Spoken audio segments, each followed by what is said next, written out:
Hello everybody, my name is Ashwini Sharma and this is your daily guidance program for SSC JEE 2023। आज की ये video दो parts में divided है।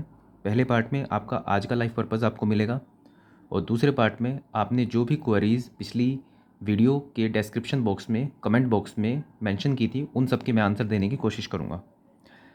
तो आपका आज का जो टास्क है, आपका जो आज का लाइफ पर्पस है वो कुछ इस तरह से है। रीजनिंग में आपको प्रीवियस ईयर जो 12th है वो करना है, जो कि सिविल इंजीनियरिंग के 15 नवंबर 2022 के एग्ज़ाम में पूछा गया था। 50 क्वेश्चन आपको मिलेंगे, 35 मिनट आपको टाइम मिलेगा, इसमें आपको कंप्लीट करना है। ये टेस्ट आपको टेक्स्ट बुक की टेस्ट सीरीज़ में मिल जाएगा। उसमें आप सर्च करोगे एसएससी रीजनिंग, उसमें बहुत सारे सीजीएल एमटीएस बहुत सारे एग्ज़ाम आ जाएंगे। उसमें जो जेई वाला पोर्शन होगा उसमें आपको ये मिल जाएगा। आपको फिर भी कोई दिक्कत होगी तो मैं एक वीडियो पिंड कमेंट में मेंशन कर दूंगा। उस वीडियो के लास्ट में मैंने बिल्कुल अच्छे से डिस्क्राइब किया हुआ है विद वीडियो कि आपको इन टेस्ट तक कैसे पहुंचना है, तो उसकी मदद से भी आप इन टेस्ट तक पहुंच सकते हो। दूसरा, मॉडर्न हिस्ट्री आपको आज करना है। इसमें ये मॉडर्न हिस्ट्री जो आपको करनी है वो आपके पास कोई भी किताब हो आप उससे कर सकते हो। उस केस में आप सभी चैप्टर के 10-10 क्वेश्चन कर लोगे। जो बुक मैंने मेंशन की हुई है, जो बुक मैंने डिस्क्रिप्शन बॉक्स में अवेलेबल कराई हुई है वो है पिनेकल की बुक। उसमें चैप्टर 3, 5, 7, 9 एंड 12 मॉडर्न हिस्ट्री का, इन चैप्टर्स के 20 क्वेश्चन करने हैं आपको और बाकी सभी चैप्टर के 10-10 क्वेश्चन करने हैं। ये 20 और 10 क्वेश्चन का लॉजिक ये है कि इन चैप्टर से क्वेश्चन ज़्यादा पूछे गए हैं तो इन चैप्टर्स के आप ज़्यादा क्वेश्चन करोगे, जिसमें चैप्टर में कम क्वेश्चन पूछे गए हैं उनके आप कम क्वेश्चन करोगे। सिंपल सी बात है, ऐसा आपको नॉर्मली करना भी है। आपको इस लास्ट टाइम में ऐसा कुछ नहीं करना है कि आप एक ही चैप्टर के सभी क्वेश्चन करके चले जाओ। आपको बस सरफेस से चीज़ें टच करनी है जितना आप कर सको। हाँ, डेप्थ तक पहुंचने का टाइम मिले तो बिल्कुल पहुंचना। मान लो आपने ये सभी क्वेश्चन कर लिए तो फिर आपके पास दोबारा से मौका मिलेगा सेम चैप्टर को पढ़ने का, तो आप उसके और क्वेश्चन कर पाओगे। लेकिन स्टार्टिंग में हर एक चैप्टर को आपको बिल्कुल बेसिक बेसिक तो टच करना है। तो ये आपको पिनेकल की बुक में मिल जाएगा। अच्छा, सभी जो मैंने अवेलेबल कराई हुई है पीडीएफ्स वो आपको 3 जगह पर मिल जाएगी। इस वीडियो के डिस्क्रिप्शन सेक्शन में जो पिंड कमेंट होगा इस वीडियो का, सबसे पहला कमेंट जो होता है इस चैनल के द्वारा, वहाँ पर आपको मिल जाएंगी सभी पीडीएफ। और तीसरा, टेलीग्राम चैनल द सिविल बंदा पर भी आपको तीनों ये सभी पीडीएफ बिल्कुल फ्री ऑफ कॉस्ट मिल जाएंगी। तीसरा, करंट अफेयर्स। करंट अफेयर्स में आपको चैप्टर 3, चैप्टर 4, चैप्टर 5 और चैप्टर 6 करना है। ठीक है, ये चैप्टर्स हैं awards, economic and financial affairs, summits and conference and defence. ये चारों चैप्टर आपको करने हैं। 10-10 क्वेश्चन है। Again I am repeating, in 10 question में सब चीज़ें कवर नहीं होंगी, लेकिन आप हर एक चीज़ कर भी नहीं सकते हो। बस आपको एक मिनिमम मेहनत करनी है और उसके बाद फिर छोड़ देनी है किस्मत के ऊपर बातें। कि 10 क्वेश्चन आपने अवार्ड्स के कर लिए, इन 10 क्वेश्चन में से कुछ अवार्ड्स का पूछ लिया गया तो मैं कर दूंगा, नहीं तो किसी ऑप्शन को रूल आउट करने में भी ये 10 क्वेश्चन काम आ सकते हैं। अब आप ये सोच के बिल्कुल ही छोड़ दो अवार्ड्स को कि अवार्ड्स तो पता नहीं कितने हैं, कितने कितने को मिले हैं और मैं हर एक चीज़ नहीं कर सकता तो मैं इसलिए कुछ भी नहीं करूँगा, तो ये तो ऐसा हुआ कि आपने पहले से ही हथियार डाल दिए कि इतना सब कुछ कोर्स है तो मैं कुछ नहीं करूँगा। जबकि बेटर ये है, समझदारी इसी चीज़ में है कि सभी चीज़ों की थोड़ी थोड़ी चीज़ें कर लो और बाकी बाद में चीज़ें किस्मत के ऊपर छोड़ दो। अच्छा, ये सभी चैप्टर आपको कहाँ पे मिल जाएंगे? आप एसएससी सीजीएल करके सर्च करोगे टेक्स्ट बुक के ऊपर, वहाँ पर आपको एक टेस्ट सीरीज़ खुल के आएगी सीजीएल टीयर 1 टीयर 2 की। उसमें जाके चैप्टर टेस्ट में आपको जाना है, उसमें करंट अफेयर में, तब आपको ये मिल जाएंगे। आई एम रिपीटिंग, ये जितनी भी चीज़ें मैं आपको दे रहा हूँ, अगर आपको टेक्स्ट बुक में ढूंढने में दिक्कत हो आपको इन सब टेस्ट सीरीज़ को, तो वीडियो नीचे मैं पिंड कमेंट में एक वीडियो डाल दूंगा। उसके लास्ट वाले पार्ट में, वीडियो के लास्ट में मैंने समझाया हुआ है कि कैसे आपको इन टेस्ट तक पहुँचना है। वहाँ से जा सकते हो, वहाँ से पहुँच सकते हो देख। अच्छा, आपके पास टेक्स्ट बुक की टेस्ट सीरीज़ नहीं है तो आप अपने हिसाब से भी कर सकते हो। आपके पास जो भी टेस्ट सीरीज़ हो या फिर जो भी किताब हो, ऐसा कोई मैंडेटरी नहीं है कि आप इसी से करो। मैंने इन्हीं सब चीज़ों से किया है, इसी तरह से किया है, इसलिए मैं अपने एक्सपीरियंस को शेयर कर रहा हूँ। तो आप इससे कर सकते हो। टेक्स्ट बुक की टेस्ट सीरीज़ लगभग सभी के पास होती है, नहीं होती है तो ख़रीद सकते हो, रिलाई कर सकते हो इसके ऊपर, क्योंकि बहुत सस्ती भी है और बेनिफिशियल है। ठीक है, तो आपको ये तीनों चीज़ें करनी है। और टेक्स्ट बुक की टेस्ट सीरीज़ नहीं है तो आप ये कोड यूज़ करके करोगे। अगर इसको परचेज़ करोगे तो 10% का आपको डिस्काउंट मिल भी जाएगा। ये कोड इनवैलिड दिखाता है तो डिस्क्रिप्शन सेक्शन में लिंक है, उसके ऊपर क्लिक करोगे तो कोड अपने आप ही लगकर आपका डिस्काउंटेड अमाउंट आपको मिल जाएगा। टेक्निकल की बात करते हैं, आपको हाइड्रोलॉजी, सर्वे एंड सोम, ये 3 सब्जेक्ट करने हैं। और टेक्निक आपकी रहेगी टेक्निकल बूम। टेक्निकल बूम में हम क्या करते हैं, हम हाइड्रोलॉजी की किताब खोलते हैं। किताब मतलब जिसके अंदर PYQs हो। आपके पास कोई भी PYQ हो सकती है। मैंने जो अवेलेबल कराई हुई है वो SSC JEE की PYQ है, जो कि IAS मास्टर की है, और दूसरा YCT AE। ठीक है, YCT AE में पूरे देश भर के AE में जो भी क्वेश्चन पूछे गए हैं वो सब हैं। तो हाइड्रोलॉजी में SSC JEE में तो बहुत कम क्वेश्चन पूछे गए हैं, और कम पूछे गए हैं इसका मतलब ये नहीं है कि हाइड्रोलॉजी से कोई नया क्वेश्चन नहीं बनेगा या फिर आएगा नहीं। SSC JEE के PYQ इतने कम है कि एक बार तो आप देख चुके होंगे सभी क्वेश्चन को। अगर नहीं देखे हैं तो पहले वो कर लेना, और अगर जो आप कर चुके हो तो YCT AE की किताब डिस्क्रिप्शन में अवेलेबल है, उसको ओपन करना। उसका पहला चैप्टर, दूसरा चैप्टर, तीसरा चैप्टर, चौथा चैप्टर हाइड्रोलॉजी का, और हर चैप्टर में से 15-15 क्वेश्चन आपको कर लेने हैं। इससे सब चीज़ें रिवाइज हो जाएंगी। और आपको अगर ऐसा लग रहा था कि ये हाइड्रोलॉजी का रिवीजन कब होगा, हाइड्रोलॉजी की हैंडबुक में कब पढ़ूंगा, तो वो टाइम ये है।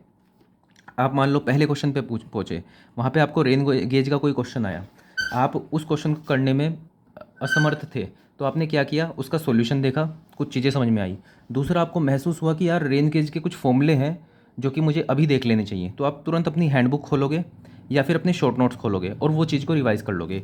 इसी तरह से चीज़ें रिवाइज़ होती हैं। ऐसे आप सोचोगे कि अलग से मैं शॉर्ट नोट्स खोलूँ अपने और हर एक चैप्टर, हर एक सब्जेक्ट को पढ़ लूँ, तो वो सही से आपके दिमाग में सेट होगा भी नहीं। जब रिक्वायरमेंट है चीज़ों की, दिमाग रिकॉल करना चाह रहा है, तब आप ये चीज़ें करोगे तो चीज़ें अच्छे से याद भी रहेंगी। ठीक है, ये सब मेरी टेक्निक है, मैं खुद से यूज़ करता था इनको, इसलिए मैं आपके साथ शेयर कर रहा हूँ अभी मैं इन सब चीज़ों को। तो चैप्टर 1 15 क्वेश्चन, चैप्टर 2 15 क्वेश्चन, ऐसे हाइड्रोलॉजी का पूरा रिवीजन हो जाएगा। जो बेसिक क्वेश्चन एग्जाम में आने वाला होगा वो आप कर दोगे। ये मैं ये नहीं कह रहा हूँ कि ये 15 क्वेश्चन आप कर लोगे तो आप बहुत टफेस्ट क्वेश्चन भी हाइड्रोलॉजी का कर दोगे, नहीं, ऐसा नहीं होगा। वो आप तभी कर सकते हो जब इन डेप्थ आपने पढ़ा है हाइड्रोलॉजी को, हर एक चैप्टर को पढ़ा है, तब आप कर सकते हो। लेकिन हाँ, इतनी इतनी गारंटी ज़रूर है कि आप इन 15 क्वेश्चन से आप एटलीस्ट बेसिक क्वेश्चन कर सकते हो। अब 15 क्वेश्चन का मतलब ये नहीं है कि आपने क्वेश्चन देखा और रट लिया उसको, थोड़ा सा उसको समझने की भी कोशिश करना। नोट्स भी मैंने अवेलेबल कराए हुए हैं, तो नोट्स से भी थोड़ा देख सकते हो। ठीक है, तो इस तरह से आप चीज़ें करोगे। ऐसे हाइड्रोलॉजी, सर्वे और सोम तीनों के हर एक चैप्टर के 15-15 क्वेश्चन करोगे। तो ये था आपका आज का लाइफ पर्पज़। अभी आखिरी के 15-20 दिनों में आपको अपने आप को संभाल के रखना है। ऐसा होगा आपके साथ कि आपका मन करेगा कि इतना बड़ा सिलेबस बचा हुआ है, कुछ भी समझ में नहीं आ रहा है, नंबर भी नहीं आ रहे हैं। अगर 15-20 दिन में भी आप बहुत अच्छे से पढ़ लोगे तो आप अपने आप में ग्रोथ देखने को मिलेगी आपको। अगर आप अभी इस लेवल पे हो और आपको लग रहा है SSC JEE प्री क्लियर करने का लेवल ये है, अभी आप रोने बैठ जाओगे तो यहीं इसी लेवल पे रहोगे। इवन आप इसके नीचे भी गिर सकते हो।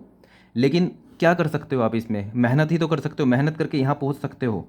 मैं आपको बता रहा हूँ कि डेली इन सब चीज़ों को फॉलो करोगे और डेली एक एक स्टेप करके ही आगे बढ़ोगे, तभी आप यहाँ तक पहुँचोगे। इवन आप इसको क्रॉस भी कर जाओगे। लेकिन अगर आप सोचोगे कि मैं तो यहाँ पहुँच ही नहीं पाऊँगा, तो फिर तो आप यहीं रह जाओगे, इवन नीचे भी गिर जाओगे। ठीक है, और इसका फ़ायदा दूसरे बच्चों का होगा। मैं चाहता हूँ कि बिल्कुल मेहनती बच्चा जो डिज़र्विंग है वो वहाँ तक पहुँचे, इस JEE की सीट तक पहुँचे। इसलिए मैं आप लोगों के साथ मेहनत कर रहा हूँ जिनके पास गाइडेंस नहीं है। मैंने खुद अपनी लाइफ में देखा है कि सिर्फ गाइडेंस की कमी की वजह से मुझे 2-3 साल बिल्कुल एक्स्ट्रा लग गए। जो कि मैं बहुत पहले अचीव कर सकता था, वो मैंने कितने टाइम बाद अचीव किया है, सिर्फ और सिर्फ गाइडेंस की कमी की वजह से। मैं चाहता हूँ कि जिस बच्चे के अंदर पोटेंशियल है, जो मेहनत करने में समर्थ है, जो जिसके पास रिसोर्सेज नहीं है फिर भी मेहनत करके वो चीज़ें अचीव करना चाहता है, मैं उन लोगों के साथ हूँ, उन बच्चों के साथ हूँ। इसलिए मैं आपको डेली बेसिस पे गाइड कर रहा हूँ। अभी आपका मन करेगा कि यार कुछ नहीं आ रहा है, तो कुछ समझ में नहीं आ रहा है, नंबर नहीं आ रहे हैं, छोड़ो। इन सब चीज़ों से बाहर निकलने के लिए ही मैं आपको डेली बता रहा हूँ कि कुछ नहीं समझ में आ रहा है तो ये कर लो। मैं ये नहीं कह रहा हूँ सिलेक्शन एकदम से हो जाएगा, डेली फॉलो करोगे इन सब चीज़ों को तो हो जाएगा सिलेक्शन आराम से। ठीक है, लेकिन ग्रोथ जो होगी धीरे धीरे ही होगी। ऐसा नहीं होगा कि आपने प्रीवियस ईयर अटैम्प्ट किया रीजनिंग का और आपके 50 में से 50 नंबर आ गए। धीरे धीरे ही बढ़ेंगे वो मार्क्स। एक टेस्ट दे के आप एक्सपेक्ट नहीं कर सकते अपने आप से कि आपके पूरे नंबर आ जाएं। लेकिन डेली आप इस तरह से टेस्ट दोगे तो डेफिनेटली आपकी स्पीड भी बढ़ेगी, एक्यूरेसी भी बढ़ेगी। और इसी तरह से चीज़ें होती हैं। हमने भी इस तरह से ही किया है, आपको भी इस तरह से ही करना पड़ेगा। कोई शॉर्टकट नहीं है मेहनत का, मेहनत आपको करनी पड़ेगी। तो बस यही मेरा व्यू है आप लोगों के लिए कि आप सजेशन है कि आप इस तरह से करोगे तो आपको लाइफ में बहुत फ़ायदा होने वाला है। अब आते हैं आपकी क्वेरीज़ के ऊपर। तो पहले कमेंट से स्टार्ट करते हैं। अनएक्सपेक्टेडली हैपन्ड का कमेंट है कि सर मैंने टेक्निकल में बहुत कम मार्क्स आ रहे हैं। कितने मार्क्स आ रहे हैं? 34 मार्क्स आ रहे हैं आपके टेक्निकल में आउट ऑफ 100। आपने एसएससी जेई 2022 में फ़ाइनल सिलेक्शन से 0.3 नंबर से आप बहुत पास थे, चलो ठीक है, से रह गया। तो अब टेक्निकल में अच्छे मार्क्स आने चाहिए, डेफिनेटली आपके अच्छे मार्क्स आने चाहिए, आप इतने आगे तक पहुँचे। तो सारे दिन टेक्निकल ही पढ़ता हूँ, फिर भी नंबर क्यों नहीं आ रहे हैं? मैंने ओके, आप मेहनत कर रहे हो लेकिन उसका फल कुछ नहीं मिल रहा है आपको, ठीक है। मैंने पढ़ तो बहुत कुछ लिया है, बट जब टेस्ट देता हूँ तो कुछ याद नहीं आता, लगता है सब भूलता जा रहा हूँ, क्या करूँ? अब 1 मंथ बचा है, प्लीज़ गाइड मी। ओके, देखो, आपने जब ये चीज़ बोली कि पूरा दिन पढ़ता रहता हूँ, मतलब लगभग आप 8-9 घंटे 10 घंटे आराम से पढ़ते होंगे, ठीक है, टेक्निकल पढ़ते होंगे। तो मेरे दिमाग में एक वरी आई कि अब क्या किया जा सकता है कि 10 घंटे पढ़ने के बाद भी आप सब कुछ पढ़ चुके हो, सारी चीज़ें आपको टिप्स पर हैं, तो क्यों मार्क्स नहीं आ रहे हैं? तो आपने अगले ही पल अपना आंसर खुद से दिया कि जब आप टेस्ट देने जाते हो तो आप भूल जाते हो सब चीज़ें। तो ये चीज़ बहुत नॉर्मल है, ठीक है, कि आप चीज़ें बहुत अच्छे से पढ़ रहे हो, सारी चीज़ें आपने पढ़ी हुई हो लेकिन भूल जाते हो। ये बहुत नॉर्मल सिनेरियो है, इवन मैं भी बहुत सारी चीज़ें भूल जाता हूँ। जैसे एक एग्जांपल देता हूँ आपको, आरसीसी और पीसीसी, इसके अंदर वाटर कंटेंट और सीमेंट कंटेंट, वाटर कंटेंट और सीमेंट कंटेंट, और जो आपके पास कंडीशन होती है mild, moderate, severe, very severe, extreme. मुझे आरसीसी का फिर भी याद रहता है लेकिन पीसीसी का मैं बार बार भूल जाता हूँ। तो चीज़ें मैं मतलब कोशिश करता हूँ, अगर मैं रैंडम याद करूँगा कि मॉडरेट का इतना होता है, जैसे थोड़ा सा बताता हूँ मैंने चीज़ें कैसे याद की है या फिर कैसे याद करता हूँ। जैसे सीवियर, मैं यहाँ से याद, मैंने इसको यहाँ से याद किया कि 0.4, 0.45, 0.45 दो बार है, 0.5, 0.55। सीमेंट को, सीमेंट कंटेंट को मैंने याद किया है 300, 300, 320, 340, 360, इस तरह से याद किया है मैंने, ठीक है। अब पीसीसी जो है, इसको इससे थोड़ा सा कंपेयर करके याद किया है, ठीक है। अब इसके अंदर स्टार्ट तो 0.4 से ही होता है, मुझे ऐसा हल्का याद है, लेकिन मैं इसको बार बार भूल जाता हूँ, ठीक है। तो वो 0. शायद 5 होता है, मतलब मैं बता रहा हूँ कि ये मैं भूलता ही हूँ, हमेशा मैं भूलता हूँ, अभी बताते बताते भी भूल रहा हूँ। तो शायद 0.45 होता है ये, या फिर 0.5 होता है, 0.55 होता है, 0.6 होता है, मैं हमेशा भूलता हूँ। मैं आपको एक एग्जांपल दे रहा हूँ, लाइव एग्जांपल दे रहा हूँ कि मैं भूलता ही हूँ इस चीज़ को, बार बार पढ़ने के बाद भी भूलता हूँ। इसलिए क्या करता हूँ, तो बार बार पढ़ता हूँ। अभी मैंने काफ़ी दिन पहले पढ़ा था इसलिए फिर से भूल गया मैं इसको, ठीक है। जबकि मैंने इसको ऐसे याद किया कि बीच में जो यहाँ पे है 250 होता है, यहाँ पे 10 का अंतर होता है 240, और यहाँ पे 2 का अंतर होता है 220, यहाँ पे 10 का अंतर होता है 260, और यहाँ पे 280। ये मुझे याद रह जाता है क्योंकि मैंने एक सीक्वेंस से याद किया हुआ है। इसको भी मैंने थोड़ा सीक्वेंस से याद कर लिया था कि बस 4-5 दो बार आता है, बाकी 0.5 का अंतर होता है। तो कोशिश करो थोड़ा सीक्वेंस से याद करो, क्योंकि मैं हर बार भूलता हूँ। ऐसे पता नहीं कितनी सारी चीज़ें हैं जो मैं बार बार भूलता हूँ, लेकिन बार बार उसको रिवाइज भी करता हूँ। ये जो मैं आपको टेक्निकल बूम, आपको टेक्निक बता रहा हूँ, ये जब से मैंने यूज़ की है तब से मैं चीज़ें कम भूलने लगा हूँ। बाकी भूलना तो मैंडेटरी है, वो हमेशा भूलेगा ही इंसान, लेकिन जब उसको बार बार पढ़ता रहेगा तो चीज़ें कन मतलब थोड़ी कॉन्टैक्ट में रहेंगी तो याद रह जाती हैं चीज़ें। अब मैं टेक्निकल बूम जब डेली करता था, टेक्निकल बूम जो मैंने आपको अभी टेक्निक बताई है कि जैसे सर्वे है, सर्वे के हर चैप्टर के 15 क्वेश्चन कर लिए। अब क्या चांस है कि मैं जब हर चौथे 5वें दिन मेरा जो सर्वे है वापस से रिपीट हो जा रहा है और इसके हर चैप्टर के 15 क्वेश्चन में दोबारा से देख ले रहा हूँ, तो कोई चांस है ही नहीं कि मैं भूल जाऊँ उस चीज़ को। मैं बार बार पढ़ूंगा तो याद रह जाएंगी, एटलीस्ट मेरे एग्ज़ाम तक याद रह जाएंगी। फिर मैं 1-2 महीने का गैप छोड़ दूंगा बीच में पढ़ने में तो भूल जाऊंगा, बहुत नॉर्मल सी बात है, हर एक के साथ यही होता है। पॉइंट मेरा ये है कि आप डेली पढ़ रहे हो, आप अच्छे से पढ़ाई करोगे तो नहीं भूलोगे। दूसरी बात, हर एक बच्चे की स्ट्रेटेजी थोड़ी अलग होनी चाहिए। जैसे आपके टेक्निकल में 34 आ रहे हैं, तो अब आप डेप्थ में नहीं जा सकते हो। डेप्थ में इन द सेंस कि आप इतनी डेप्थ में नहीं जा सकते कि मोमेंट ऑफ इनर्शिया तो याद है, लेकिन आप सोच रहे हो मोमेंट ऑफ इनर्शिया में ट्रायंगल का बेसिक बेसिक तो याद है, मैं इंटीग्रेशन करके और कहीं का भी निकालूं, ठीक है, या फिर अलग अलग मेथड करके नहीं। जब आपके मार्क्स कम आ रहे हैं तो आपको सेंट्रोइड का पता हो, आपको ये जो बेस है इसके अबाउट पता हो, रेक्टेंगल का पता हो, बेस का पता हो, यहाँ से आप नई चीज़ों पे नहीं जा सकते जब तक आपके बेसिक ही स्ट्रॉन्ग नहीं है। पहले आपको अपने बेसिक मजबूत करने पड़ेंगे। बेसिक मजबूत मतलब, बेसिक मजबूत का सिंपल सिंपल सा मतलब पहले यही होता है कि प्रीवियस ईयर क्वेश्चंस ये टिप्स पर होने चाहिए। सिर्फ प्रीवियस ईयर क्वेश्चन से 34 से कहीं ज़्यादा नंबर, एटलीस्ट 45 से 50 नंबर आप ला सकते हो। वेरी करता है थोड़ा डेटा, लेकिन 45 से 50 नंबर प्रीवियस ईयर क्वेश्चन के दम पे लाए जा सकते हैं। बार बार अगर आपको कुछ भी समझ में नहीं आ रहा है, आपके 34 नंबर आ रहे हैं ना, तो हर एक चीज़ को छोड़ दो, सिर्फ प्रीवियस ईयर क्वेश्चन करने स्टार्ट कर दो, 45 से 50 नंबर आ जाएंगे। प्रीवियस ईयर क्वेश्चन करोगे, हर एक कॉन्सेप्ट उसका। अब प्रीवियस ईयर क्वेश्चन का मतलब ये मत समझ लेना कि प्रीवियस ईयर क्वेश्चन हर एक रट लिया। रट लोगे बहुत अच्छी बात है, लेकिन रटने के साथ साथ जैसे मैंने आपको ये बताया, अगर प्रीवियस ईयर क्वेश्चन में सिर्फ ये पूछा गया है, एक बार मान लो क्वेश्चन आया, आपसे पूछा पीसीसी का सीमेंट कंटेंट बता दो मॉडरेट कंडीशन में, तो आपने 240 भाई याद तो कर लिया, सिर्फ 240, लेकिन क्या गारंटी है कि वो सीवियर, वेरी सीवियर, एक्सट्रीम का नहीं पूछेगा? तो ये टेबल तो याद होनी चाहिए ना, सिर्फ इससे तो काम नहीं चलेगा। हाँ, इससे सिर्फ इतना काम जरूर चल जाएगा, अगर जो यही क्वेश्चन आ गया तो कर दोगे।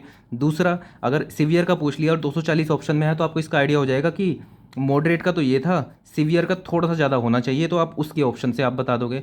मतलब इतनी चीज़ें चल सकती हैं, यहाँ पर कॉमन सेंस लगा सकते हो। लेकिन आपने अगर जो प्रीवियस ईयर मैं बोल रहा हूँ आपको करने के लिए, तो आपको ये तो करना ही पड़ेगा, जो नीचे चार्ट दे रखे हैं, टेबल दे रखे हैं, जो उसकी थ्योरी दे रखी है, उसको अच्छे से पढ़ो, उसके कॉन्सेप्ट थोड़े से और अच्छे से समझ लो। ऐसा हो सकता है कि बहुत इन डेप्थ क्वेश्चन, मतलब थोड़ा घुमा के क्वेश्चन जो पूछा गया है वो आप ना कर पाओ, बहुत बेसिक है, उससे सिलेक्शन नहीं रुकेगा। सिलेक्शन रुकेगा उससे जो आपने प्रीवियस ईयर क्वेश्चन आ रखे हैं, भले ही वो फैक्चुअल हो, वो आप नहीं कर पा रहे हो। और दूसरा, प्रीवियस क्वेश्चन से रिलेटेड कुछ क्वेश्चन आ गया, थोड़ा सा ही, हल्का सा ही उससे आगे पीछे पूछ लिया, मान लो न्यूमेरिकल वैल्यू चेंज करके पूछ लिया, वो आप नहीं बता पा रहे हो। तो अगर आपके 34 नंबर हैं, तो आपको सीधा सीधा प्रीवियस ईयर पे ही फोकस करना पड़ेगा सबसे पहले। प्रीवियस ईयर अच्छे से हो जाए, फिर आगे बढ़ना। सबकी अपनी अपनी स्ट्रेटजी है, जिसके 55 मार्क्स से ऊपर आ रहे हैं उसको प्रीवियस ईयर के साथ साथ और चीज़ों पर मेहनत करनी पड़ेगी। सबके लिए थोड़ी अलग स्ट्रेटजी है। बाकी ये जो टेक्निकल बूम की मैंने आपको स्ट्रेटजी बताई है, इस सबके लिए लगभग एप्लीकेबल है। आप एक महीने तक इस तरह से करोगे तो तीन तीन सब्जेक्ट मैं आपको डेली करने के लिए देता हूँ। लगभग मान लो 15 सब्जेक्ट हैं, अलग अलग अलग डिवाइड करके भी देख लें 15, तो 5 दिन में सारे सब्जेक्ट हो जाते हैं। छठे दिन से आपका पहला सब्जेक्ट रिपीट हो जाता है। 5 दिन में सिलेबस ख़त्म करने तक का आप रिवाइज़ कर लेते हो। आप ये समझो कि आप अपनी तरीके से जब आप किसी चीज़ को पढ़ते हो, मेरे हिसाब से जैसे मैं पहले पढ़ता था कि मैंने अगर जो सोम का एक चैप्टर पढ़ लिया, बेंडिंग स्ट्रेस, तो यही चैप्टर आने में महीनों लग जाते होते वापस से। मैं सोचता था सोम का आज बेंडिंग स्ट्रेस बहुत अच्छे से पढ़ लिया, एक चैप्टर एक दिन में नहीं काम चलेगा, आखिरी का एक महीना बचा है, एक महीना भी नहीं बचा है। इस तरह से चलोगे बिल्कुल काम नहीं चलेगा। ठीक है, जो मैंने टेक्निक बताई है उससे करोगे, एक एवरेज वाले रूल के हिसाब से आपके नंबर आ जाएंगे, प्रीलिम्स क्लियर हो जाएगा। भूलने का फिर से बता दूं, 5 दिन में जब सिलेबस कंप्लीट होगा, छठे दिन वापस से पहले चैप्टर पे आ जाओगे, उसके वापस से क्वेश्चन करोगे, तो भूलने वाली दिक्कत भी खत्म हो जाएगी।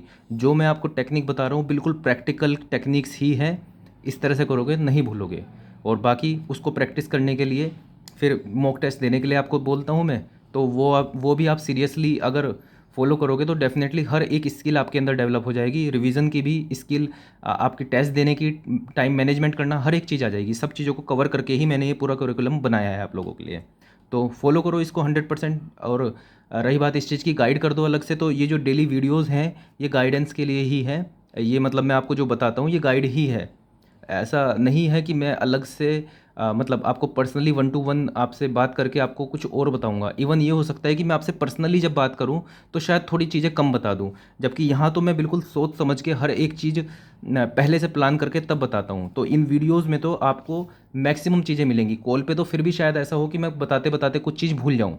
ठीक है, तो इन वीडियोज़ का आप फ़ायदा उठा सकते हो अपनी इम्प्रूवमेंट के लिए। और डेली पढ़ोगे, मान लो 34 नंबर भी आ रहे हैं, तो आप खुद से सोच के देखो, एक महीने तक लगातार अगर जो इस तरह से पढ़ोगे, क्या नंबर नहीं इंक्रीज़ होंगे? क्या डेफिनेटली इंक्रीज़ होंगे। अगर आप कुछ कॉन्सेप्ट कल कम जानते थे, आज थोड़े ज़्यादा जानोगे, तो डेफिनेटली आपके नंबर इंक्रीज़ होने वाले हैं। हाँ, ऐसा नहीं है कि मान लो आपने अभी आपके 34 मार्क्स आ रहे हैं, 2 दिन बाद आपने कुछ कॉन्सेप्ट पढ़े तब आपके 34 ही आने चाहिए, नहीं, कम भी आ सकते हैं उस टाइम पे।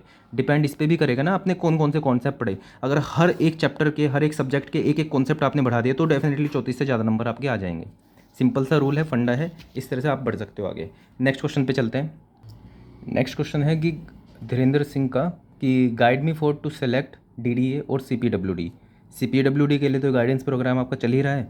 डीडीए में अगर कुछ चीज़ें, जैसे शायद जहाँ तक मुझे याद है मैंने गाइड किया था, तो उसमें इंग्लिश और एप्टीट्यूड अलग से एक्स्ट्रा था। तो इन सब चीज़ों के साथ इंग्लिश एप्टीट्यूड ऐड कर दो, बिल्कुल डेफिनेटली उससे भी मतलब एप्टीट्यूड और इंग्लिश के आप टेक्स्ट बुक से ही देख लो, इस तरह से ही एसएससी सीजीएल वगैरह के। ठीक है, एसएससी सीजीएल का आप एप्टीट्यूड देख लो, उस तरह से ऐसे डेली टेस्ट दे दो। और दूसरा, इंग्लिश के लिए तो आपको डीडीए के लिए आप ऐसा करो, DSSB सर्च कर लेना टेक्स्ट बुक पे। ठीक है, DSSB सर्च करोगे टेक्स्ट बुक पे, तो आपके पास अलग अलग DSSB में पूछे गए, मतलब एग्ज़ाम के आपके पास एग्ज़ाम्स आ जाएंगे। उसके अंदर जो इंग्लिश होगी उसका लेवल लगभग डीडीए की इंग्लिश के लेवल के जैसा है, वो कर सकते हो, क्योंकि एसएससी सीजीएल का जो इंग्लिश का लेवल है वो थोड़ा ग्रामर से रिलेटेड है और थोड़ा लेवल ज़्यादा है उसका, जबकि डीडीए में थोड़ा कम लेवल का पूछा जाता है, थोड़ा वोकेबलरी बेसिस है, तो आप उससे कर सकते हो। आगे बढ़ते हैं। नेक्स्ट क्वेश्चन है कि टेस्ट का रेट 449 शो हो रहा है, 449, ठीक है। और कोड यूज़ करने पर भी डिस्काउंट नहीं हो रहा है, क्या करें, किसी को कोई आइडिया है क्या?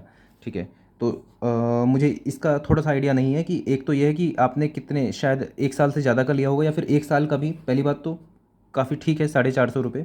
दूसरा, कोड अप्लाई जो नया अकाउंट होता है उसके ऊपर होता है, जैसे आपने अभी जस्ट टेक्स्ट बुक पे लॉगिन किया है इस कोड का यूज़ करके, तो वो एप्लीकेबल होगा, और आपके पास तब जाके 10% या 20% जो अभी फ़िलहाल चल रहा होगा, 10% तो चलता ही है, अभी फेस्टिवल के टाइम पे 20% भी हो जाता है। तो अगर जो आप नया अकाउंट बनाओगे तो आपको डिस्काउंट मिल जाएगा इसका। और बाकी अगर जो कहीं पे ना मिले आपको, ये कोड वैलिड ना हो कुछ भी, 450 रुपये का ख़रीदो, इतनी सारी आपको PYQ मिल जाएंगी यहाँ से, ठीक है, बिना कोड के भी आप ख़रीदो और अपनी पढ़ाई स्टार्ट करो। बाकी नया अकाउंट करोगे तो डेफिनेटली आपको मिल जाएगा। आगे बढ़ते हैं। तो आज के लिए इस वीडियो में इतना ही। That's all for this video. Thank you.